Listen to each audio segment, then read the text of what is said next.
হয়ে যাচ্ছি। সামনে যা নেওয়া হচ্ছে সে একটু সরে যাবেন, পরের জনকে একটু সুযোগ করে দেবেন, পরের জনকে একটু সুযোগ করে দেবেন। লাইনটা একটু মেনটেন করতে হবে। হ্যাঁ, বেশি সময় কাটালে পেছনের মানুষ অধৈর্য হয়ে পড়বে। আপনি নিন এবং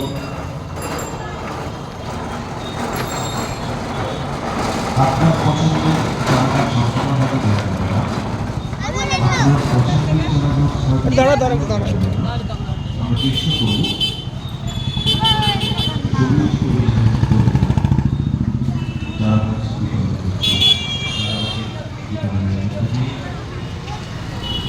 সবুজ সবুজ সুন্দর অনেক সবুজ